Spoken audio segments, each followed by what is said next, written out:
Hi, I'm Mara Lathrop, and this is the 13th Annual Port Townsend Film Festival. Interviews at Undertown. I'm being joined today by Chimacum High School student Ross Henley, and we are here to interview Shanna Sutton, who brought us her fabulous short text, a short documentary about kids and cell phones, and we're so glad you're here. First, I'd just like to ask you about coming to Port Townsend. Well, first of all, I have never been to the Northwest, and life was kind of busy in LA, and I actually wasn't looking forward to coming here. But as soon as I got out of the car, I was amazed, and I am now in love with this town, and I do not want to leave tomorrow. Everywhere I go, I'm welcomed by a smiling face. People somehow know who I am, even though I just arrived 3 days ago, and everyone's been super supportive of TXT. It's been amazing. I love it. That's just great. You know, a lot of filmmakers decide that they have to make their next film here. Yes. Well, I just wanted to put that out to you. I would love to make a film here. There you I go. don't know about what yet, but we'll find something and we will That's be back. absolutely fantastic. I'm going to turn this over to Ross, who's prepared some questions for you about text. Great. All right, so my first question was, where did you find these kids to interview? We found them online, actually. We Alright. initially went on Craigslist and we were trying to get a bunch of kids that way, but we only got maybe one response. So we're like, how else can we find kids that would be open to being interviewed? So we thought of utilizing casting sites, and so we put up a post indicating that it was for a documentary, not for a narrative or anything like that, and ended up interviewing I think around 150 kids, and just selected from them the 9 that we thought represented different kids from different regions of Los Angeles, and had good input for about cell phones. So did you, hold on, how hard was it to get the families to agree to participate?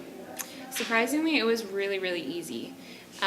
Someone had asked me whether there was anyone who complained, any parents who wouldn't want to sign a release, but all of the parents were very supportive of this. A lot of them knew that it was kind of an issue. They knew that their kids were addicted, and they're kind of okay with it. So, Could you talk about that a little more? sure. Yeah. It's not just kids and cell phones. It's really kids and cell phones and their parents. Right. Well, one thing we noticed was a lot of the kids are reflective of their parents, as any generation would be. And so Tommy, one of the boys that we interviewed, he's always on his phone, and his mom also admitted to always being on her phone. And that was the case with other kids that we didn't have on film. Their parents were, you know, they're very honest. They're like, oh yeah, I'm addicted to my iPhone. I'm always on it. I'll give my iPhone to my kids, sometimes as a form of a pacifier, we call it, just to kind of, if their kid is really young and kind of getting in the way, they'll give them the phone. Here, play a game for a while. And it's kind of a way of babysitting without actually having to watch them. What was your main concern for helping make this film? I think actually along those lines, one of my main concerns was how the parents were going to respond. I didn't want to shed a bad light on any of the kids or any of the parents. And so I was cognizant of that throughout the whole entire process, wanting to make sure that the parents felt comfortable, felt like they had a say if they wanted to. And then also throughout the editing process, I was careful that we weren't taking things out of context and, you know, mixing it too much together so that it's for an angle of any sort. So how does it feel to be the person to make it all possible? I love it, actually. It's I'm naturally actually very shy, so it's very weird for me to be the center of attention, but I've realized because of that, because of being shy and because of being more of an introvert, I love bringing people together. I love allowing them to do their thing and make a beautiful documentary. We had a great cinematographer, great directors, great editors, and they all pulled it together very well. And I love being able to facilitate all of that, being able to organize all of the interviews, being able to be the go-to person for all of the kids, all of the parents. How did you get, I mean, how did the project begin, and at what point did you become involved in it?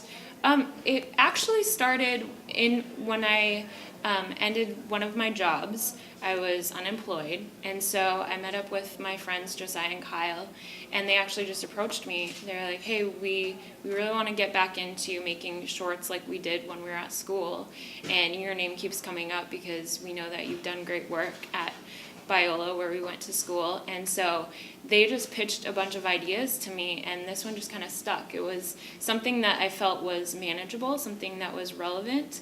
And so essentially from that first meeting, literally 2 weeks later, we were interviewing hundreds of kids. And 2 weeks after that, we were filming. So it happened very, very fast. Was there a lot of agreement between you and the director about which kids to use, or how did the final selection really come down?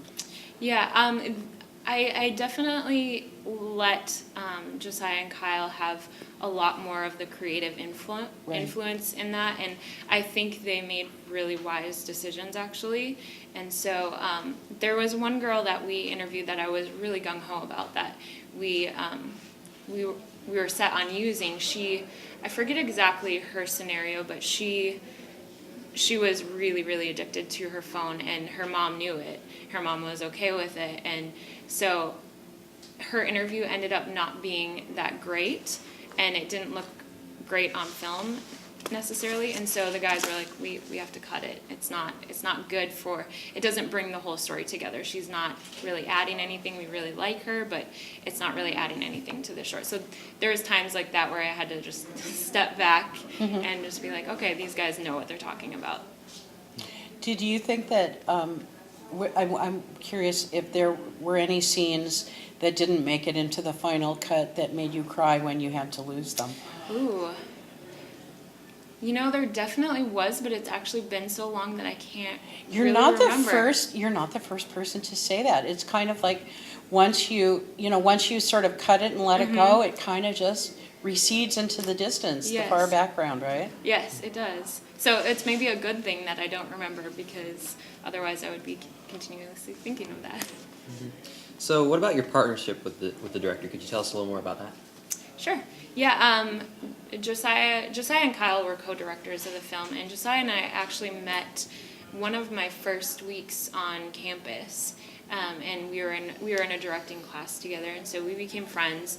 We started working on almost all of the same projects throughout our entire career at school, and so it just kind of continued on after, and somehow we're actually very opposite personalities in a lot of ways, and so I think that somehow makes us work better together, because we do bring such differing viewpoints to the picture. And even Kyle is also very different than all of us. We kind of don't make sense, but in that weird way we kind of do. I would like to know I want to know what you're going to be up to next. Yeah, great. Okay.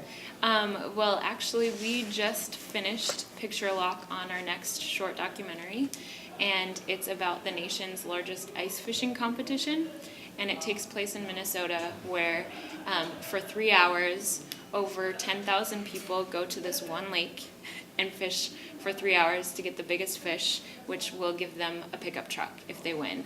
And so that's the entire premise of the documentary, and it just kind of follows a few different fishermen as they go about their journey on the day of the event.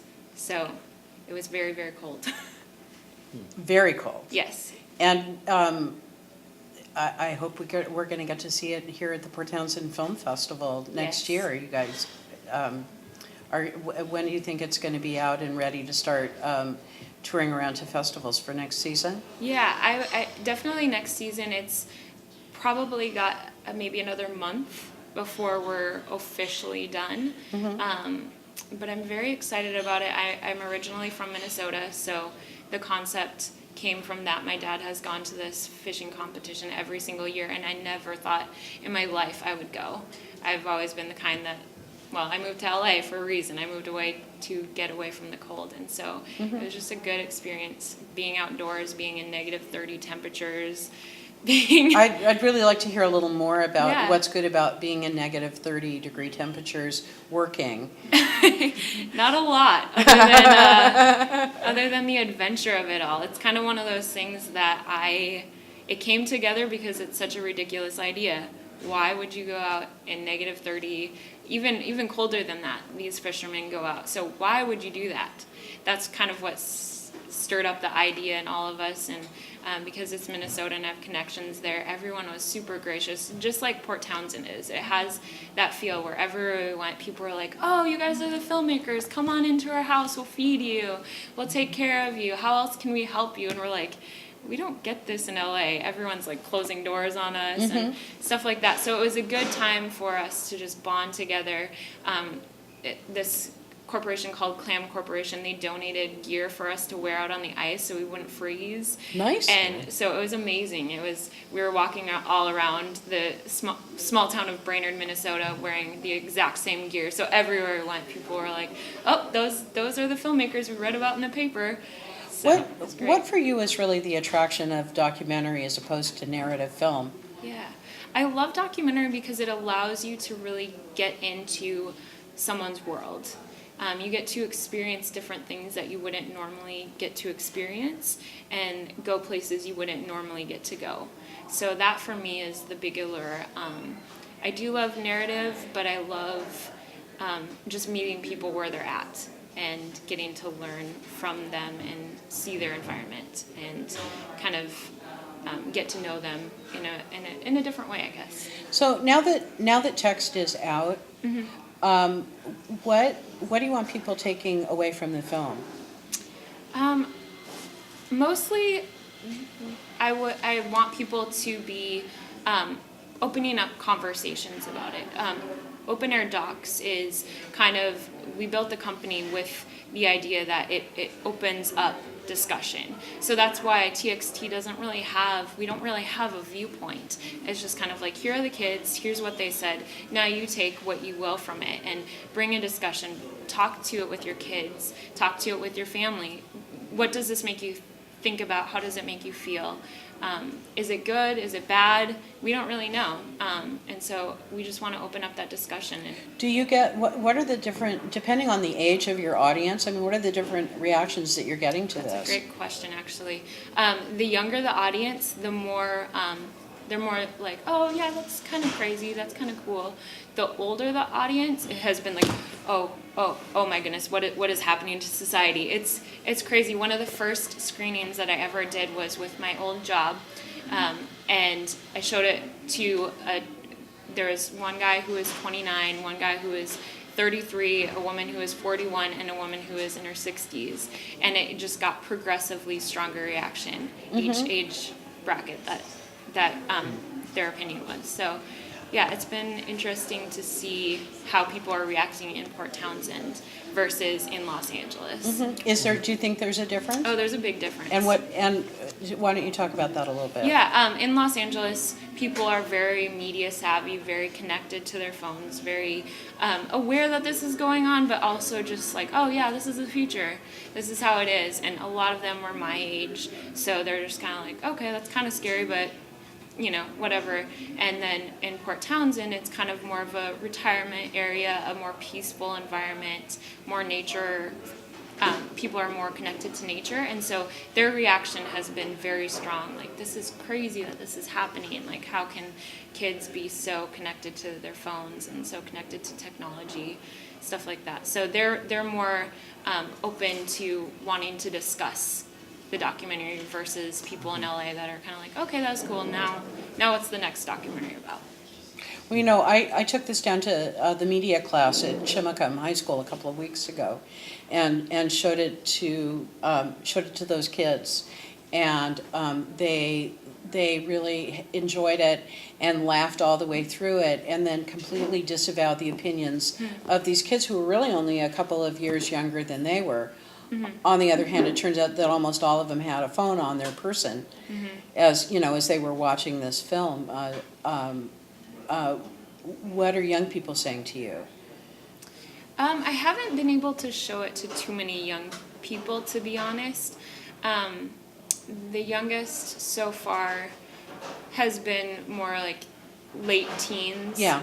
And they're more aware of what's going on, and they're more apt to make their own decisions, like, okay, I'm gonna step away from texting, or I'm gonna take a break from this, versus the younger kids, at least the ones that we interviewed, are just kind of like, well, this is the way it is, like, you have to have a phone in order to be cool. And so it would be interesting to show it to maybe like a 4th grade class or something, to see what they have to say. I would be interested in screening it there. So Great. yeah, that would definitely be something in the future for sure. We're going to have to wrap this up in a minute. Before we do, how do people find out more about Text, and how do they connect to you and your company? Yeah. Well, you can go to openairdocs.com. You can also find us on Facebook, Open Air Docs, and on Twitter. If you need to get a hold of me, my email, you can just do shanna@openairdocs.com. Great. And yeah, I look forward to opening the discussion further. Thank you so much for joining us today, and have a great time during the rest of your stay here in Port Townsend. Thank you. Thank you so much. I've had a blast. Great.